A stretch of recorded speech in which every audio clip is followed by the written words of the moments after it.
Welcome to Discover Virginia, the podcast that takes you behind the scenes of the incredible people, businesses, and stories that shape the Hampton Roads and Virginia community. Each episode, we sit down with local entrepreneurs, creatives, and change makers who are redefining what it means to live, work, and also play in this region. Now, let's explore, connect, and discover Virginia. So, have you guys been trying out the mini chat?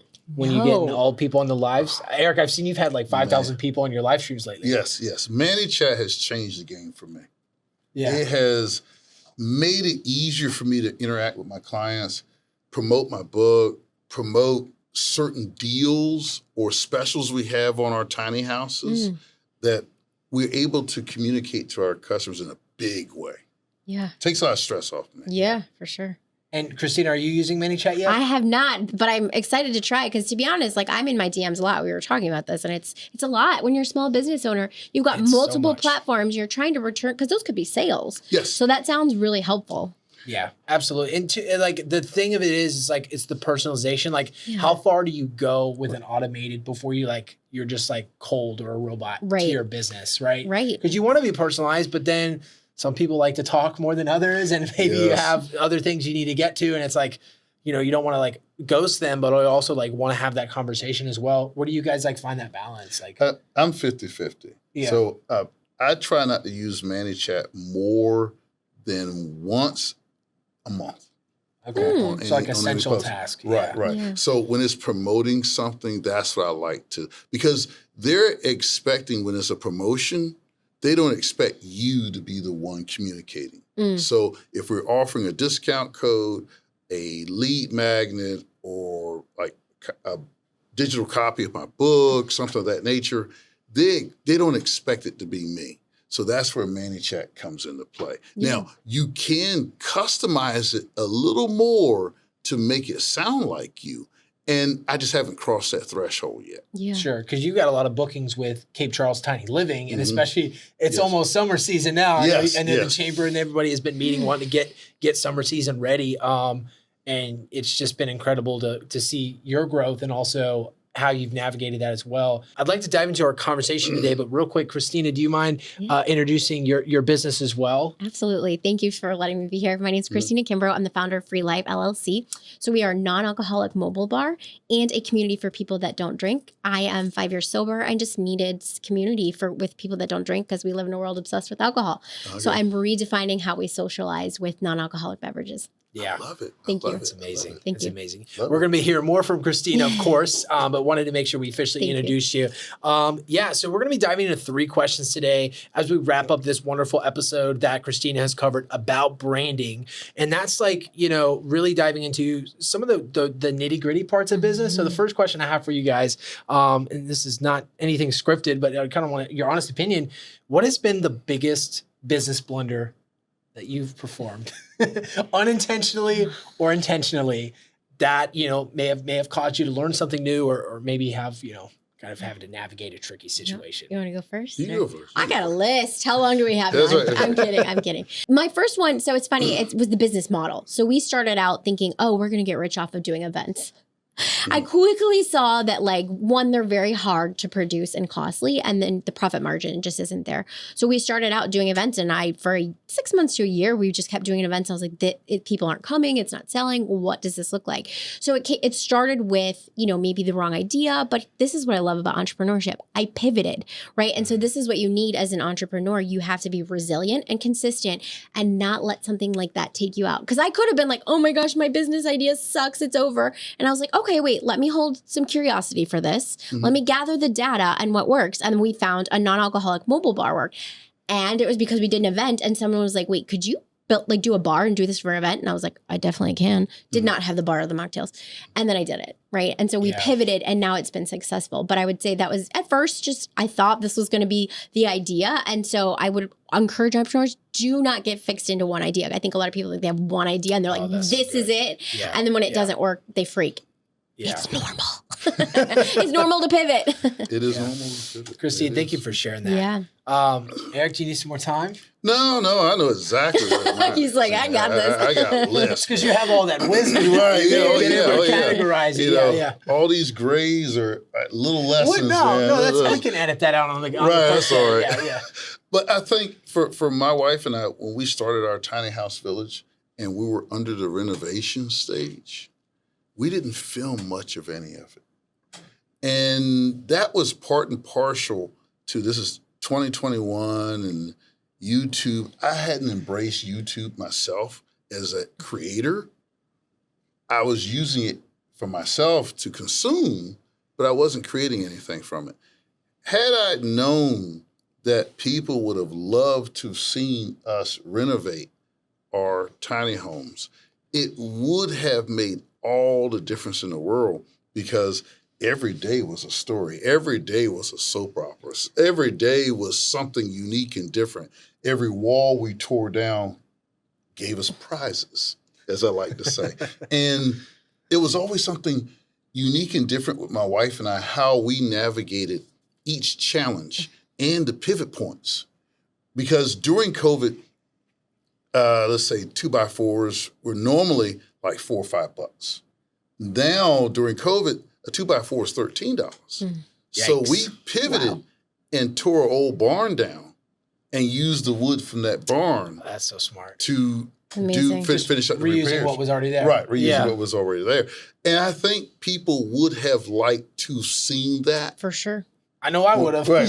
So, those shows are amazing. Yeah. Right. So that was one of the mistakes we made. Don't get me wrong. I got lists too. Yeah. I know. No, it's those opportunities, those experiences that help us learn. I know for me personally, it was with Virginia Video, especially with the video agency side, like being able to like have a clear set of how to build the business. And so like, you know, you have sales, you have marketing, you have brand development, there's all these different pillars of business and the order of operation. Like if you switch that up, you get yourself, and I did get myself in a hard position of like, you know, there's not cash flow coming in, right? What's the problem there? You don't have an offer in place. So really like figuring out how to prioritize which parts of the business comes next. That for me has kind of like been my biggest blunder to date. It's just like really figuring out like what's the order of operation, you know? Joe, you made me think of something. Can I add on? Because we have a list, but it adds a lot of value. Is not knowing my customer segment. So I started out really early on. I'm like, I gotta serve mocktails to everybody. No, you don't. You don't want to.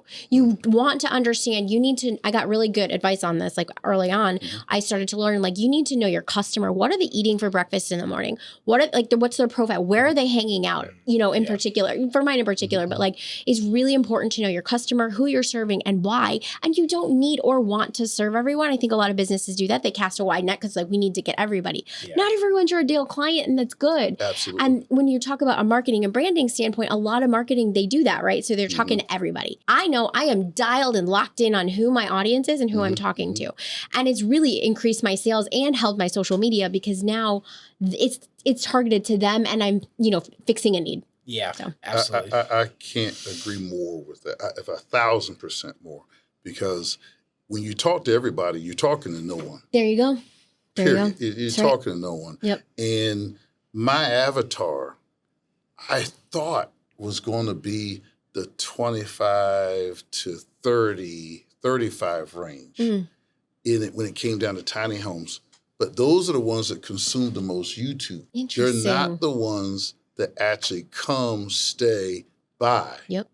Those were 60-year-old women, white collar, retired. Yeah. Interesting. You know, and they were the driving force. So when I speak now, I speak their language. That's right. I actually do a lot of the content based around them. So smart. And we notice a great difference in occupancy as it relates That's to that. so, because a 25 to 30-year-old is just in a different place in life than a 60-year-old. You have different needs, you have different wants. It's not good or bad. It's just dialing in on, like mine, a perfect example is where I got it wrong is I thought the night crowd, like the drinking, clubbing, I went to one of those, was not my crowd. I sold like 2 drinks. Now wellness and professional settings like, you know, networking and then yoga, running, they eat up mocktails because their health, that's their goal is health focused, right? They're more health conscious. There you go. Right. Yeah. Absolutely. Yeah, that order of operation is so key and so pivotal. So, man, thank you guys for sharing that. That's awesome. Y'all ready to dive into the next question? Yeah. What you got? What you got? The next one is I forgot. That's all right. No, when we look at our businesses in general, there are struggles and pain points, and I think we kind of shy away from that. I know I do. I like to focus on the positive. You know, people asking, "How's your business?" It's going great. You know, send more customers. That's it. But like, I'd love for us to kind of be a little bit more vulnerable here, and I'll go first. But the thing I'm thinking about is like, what has been your most recent struggle that you've gone through in your business? And I think it's so important to identify that, because when we identify the struggles, we're able to make it normal. You know, there's no shame around it, and it kind of makes it a little bit more predictable for people getting into business as well, because it is not for the faint of heart. So for me, my biggest struggle lately has been what I've kind of like coined as like the moving goalpost. And that's like when I get to a next set of skill set or a next kind of like mountain in my business, I immediately am coming across like another challenge or another opportunity to do something where I'm like, where should I put my focus, or should I move it this way or the other? And so that for me has been, you know, kind of like the biggest struggle lately, specifically for my business journey, is like really figuring out like how to learn like how to define that success, right? Because we've come so far. What does success look like? What does success look like? What does it mean to like, yes, I was successful today, versus of, oh, there's always more to do. I'm not doing enough, you know, and then you end up kind of like wearing yourself out and overworking. And then then you get more sick days than you planned for. Right. Right. I love that. I can piggyback off that. Also very much so relate, because it's like, I too have hit some milestones, but it's always like, okay, well, you could have done better, or what's next? Or you're always trying to iterate and go. So I'll get back to you when I figure out what that means to like embody that. Because what's hard for me is I know it in my head, but I don't know how to like be proud of myself and be able to sit in it. But related to that, mine would be just picking what to say yes to and what not to. So learning how to be intentional, right? Because I'm excited and I am scaling and I'm getting a lot of opportunities, and I'm like, I got to do them all. You know, and then I have anxiety if I don't, when in reality, I don't. So it's just trying to learn who and where and what to work with. And to be honest, I'm figuring it out. So, you know, we're talking about AI, but I've actually used AI to help come up with a framework, right? So it's like, ask me like 6 different questions that it's like, okay, is this an absolute yes? And, you know, it'll walk me through a framework of like, and then when we get to the bottom, it's like, nope, yes or no. So it helps me come up with a clear, you know, yes, we should do this. No, we should not. Absolutely. Thanks for sharing that. Yeah, that's so good. And the AI part too. We'll nerd on that. Yeah, I know. On another conversation. Sorry, I learned the phrase AGI. I keep having to ask Michael what it is, but it's these AI agents, you know. And I'm like, they're like these robot employees, you know, that can do that. But anyways, without a body. Yeah, without a body. Oh my God. You know, my recent struggle was something that by grace of God we've been able to conquer, and one of my biggest struggles when we started our tiny house village was to make ourselves more findable. Now, let me define that. I didn't want to advertise. I wanted to market. I wanted to be laser focused. And I felt like when people write about me, talk about me, it moves the needle further than me taking out an ad and me talking about me. Yeah. So the goal was to be more findable.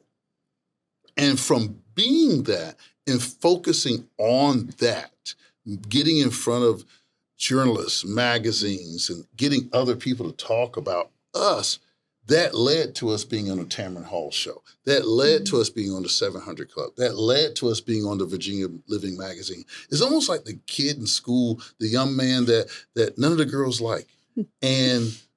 But when one girl likes him, now the crew that didn't like him at first all of a sudden wants to talk to him all of a sudden. Yeah. So it's one of those deals, and I think as business owners, we spend a lot of time talking about ourselves, and that's great, and you should do it. But when other people talk about you, your clients talk about you, and other folks talk about you, it moves the needle. But let me say this. Have we identified what the needles are in our business? See, that's the part that really keeps me focused is what are my needles? Yeah. And most businesses haven't identified what those needles are. And for me, was being more findable was one of my needles. That's so good. Yeah. Jinx. Yeah. Or just like being more findable and identifying those needles too. Yeah. Cause it goes back to like, how do you define the success? When is enough, right? Because if everyone's your customer, no one's your customer. If you're always just trying to get more and more and more business, like what's the point? You know? What's the point? Yeah. What's the point? If the business isn't generating a margin, if the business isn't doing this, I heard someone say 80% of the things that we do don't move the needle. Only 20% of the things that we do move the needle. The unfortunate part about it is we're spending 80% of our time doing other stuff that doesn't move the needle. So real. But we don't concentrate on the 20%. Yeah, and you have to though. Yeah, like if you spend all your day in front of your email, like what are you doing? You know, right? Like I mean, prospecting or doing your advertising or marketing. Yeah. Well, as we come to our last question, you know, I want to leave the viewers with this too. You know, we have an incredible opportunity through the Discover Virginia show, so definitely check out those links down below. But we would love to know from you guys, what questions are you currently facing in your business that you want answers for? We've had the unique opportunity to interview over 100 plus unique businesses and voices in and around the Virginia community, and they love to help others like these guests here today. So definitely let me know your questions, drop them in the comment section below, and we'll cover those in our next segment. As we come to our last question, Christina, Eric, thank you so much for your time. I'd love to, like, as we look ahead towards these next couple quarters that are, I mean, we're almost halfway through 2025. Isn't that scary? Don't say that. Right. Yeah, it's already middle of May at the time of this recording. What challenge are you guys most excited about? Because I know you guys are very voracious and very you're just go-getters in business. What is the challenge you're most excited to pursue and conquer over these next part of your business year? You want to go? Okay. My goal is to have a television show. Oh, I love that.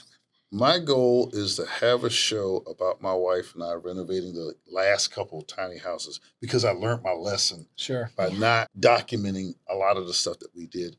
And my goal is to be on more stages, to speak to people, encourage people, show them the things that, you know, that I've learned.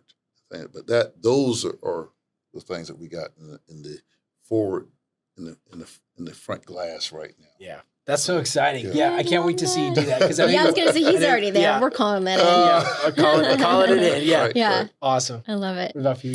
Yeah, mine would be scaling. So I would love to have a brick and mortar, a dry bar, ideally. So I do pop-ups all over the city, but ideally I'd love to have like my own space where I'm selling, you know, my drinks, and then a space where we can have a third space for people to come and gather. And I think it's, you know, coming sooner than later for me. But I love community, and I love diving deep into what community really means and what does it look like.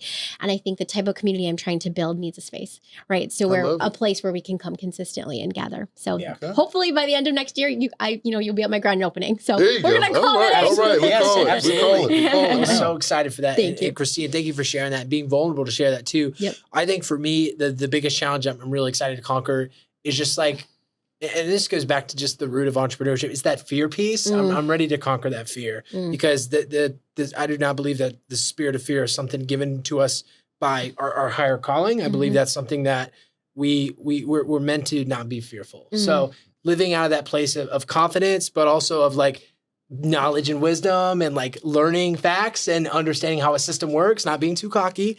I think for me, that's like the biggest challenge I'm excited to face, is like just conquering that fear. And I don't think it's an end goal. I really do, because like different seasons come through life, and you know, whether that's raising kids or the dynamic of the business changes, like that constant pursuit of, you know, calling out what that fear is and not letting it control my decisions. Because when we operate out of fear, we operate out of scarcity mindset, and we try to cut corners, or we try to like ask people to do things for less than they're worth, you know, and that is not something that I want to do anymore. So I love it. I love it. I love it. What a great way to end. Yeah.